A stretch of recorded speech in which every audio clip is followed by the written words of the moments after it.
김근순 목사의 살며 사랑하며.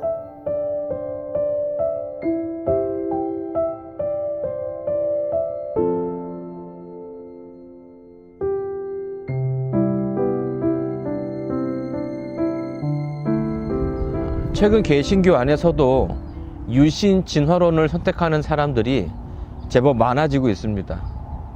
유신 진화론은 하나님께서 창조의 방법으로 창조가 아니라 진화라는 수단을 선택하셨다는 거죠. 그 이면에는 하나님께서 지금 무엇을 하고 계시는가라는 세상의 질문에 교회가 가지고 있는 대답이 변하고 있음을 말하고 있습니다. 하나님은 계시지만 인간의 삶에 관여하지 않으시고 인간 스스로 그 길을 찾게 했다는 것입니다. 이러한 현상은 중세에, 특별히 계몽주의 시대의 철학에서 시작되었다라고 말할 수 있습니다. 일부 기독교 철학자들은 하나님은 매우 바쁘신 분이라고 말하기 시작했죠. 인간의 삶까지 챙길 수 없다는 것입니다.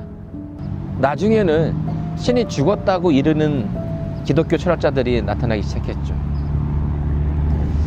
이렇듯 기독교에서 답을 찾지 못한 사람들이 다른 신들을 찾아 나섭니다. 자신이 감당할 수 없는 어려움에 직면한 사람들은 스스로 신으로부터 외면당했다고 생각합니다. 그리고 그 가운데서 스스로를 철저하게 혼자라고 생각하죠. 인간이 감당할 수 없는 일을 맞닥뜨리게 되었을 때에 인간 스스로는 무력감을 느끼게 됩니다. 그리고 신의 존재에 대한 의심은 바로 그 연약함에서부터 시작이 되죠. 심각한 고립을 경험하게 된 나머지 나를 도와줄 수 있는 사람이 아무도 없다라는 것을 느끼게 되고, 심지어는 그 가운데서 인간을 창조했다고 하는 기독교의 하나님조차 부인하게 되는 것입니다. 그래서 반복되는 인류의 고통 앞에서 철학자들은 하나님은 바쁘다라고 이야기했고, 또 어떤 이들은 신이 죽었다라고 말해야만 했던 것입니다. 구약의 선지자 하박국도 같은 질문을 던집니다.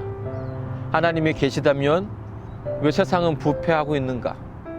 악인이 더 잘 되는 이유는 무엇인가? 왜 인간은 고통을 당해야 하는가? 오늘날 하나님을 떠나는 사람들도 같은 질문을 던집니다. 하나님은 지금 무엇을 하고 계시는가? 답을 기다리며 성루에 서 있는 선지자에게 하나님은 이렇게 말씀하십니다.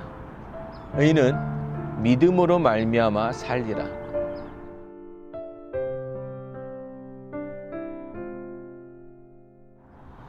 인간이 미처 설명할 수 없는 질문들, 그 앞에서 우리의 믿음은 작아지기 마련입니다.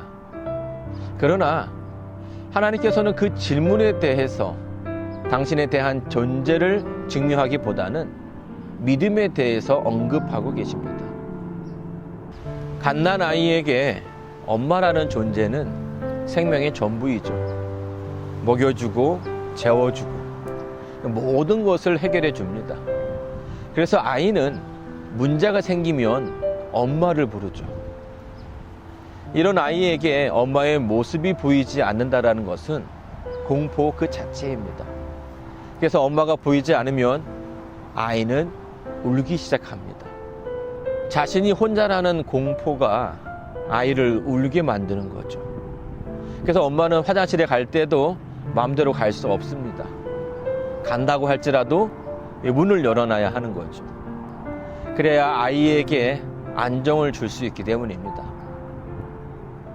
이렇게 어린 아이는 끊임없이 엄마의 존재를 확인하려고 합니다. 그리고 그 안에서 자신의 존재에 대한 확신과 또 생명에 대한 안도감을 느끼게 되죠. 그러나 평생을 그렇게 살지는 않습니다. 아이는 자라게 되고 또 키가 자람과 동시에 아이의 인식도 자라게 되죠. 이제는 더 이상 아이 앞에 엄마가 보이지 않아도 됩니다. 이것은 아이에게 엄마가 필요 없다라는 말이 아니고 엄마가 없다라는 말도 아닙니다. 아이는 더 이상 문제 해결 여부로 엄마의 존재를 확인하려 하지 않습니다. 보이지 않아도 엄마를 따르면 변함이 없게 되고 나이가 들수록 어머니에 대한 애절함은 더욱 커져만 가는 것이죠. 하박국은 문제 해결을 통해서 하나님의 존재를 확인하고자 했지만 하나님께서는 더 큰 세계를 보여주고 계십니다. 아이의 믿음이 아니라 자라는 어른의 믿음이 우리에게 필요합니다. 세상은 하나님을 그저 문제 해결의 도구로 보려고 하고 있죠. 하지만 우리의 문제는 해결될 수도 있고 안 될 수도 있습니다. 문제 해결이 하나님의 존재의 이유가 되는 것은 아닙니다. 세상이 던지는 질문 앞에서 우리의 믿음까지 흔들릴 필요는 없습니다. 성경은 분명하게 설명하고 있습니다. 하나님은 하나님의 일을 하고 계신다. 이 땅에 다시 오시기 위해 준비하고 계신다고 말합니다. 이것이 하나님은 무엇을 하고 계신가에 대한 성경의 답이죠.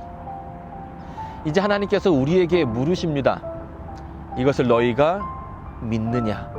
이 질문이 여러분에게 던져지고 있습니다. 이제 우리가 그 질문에 대답해야 할 차례입니다.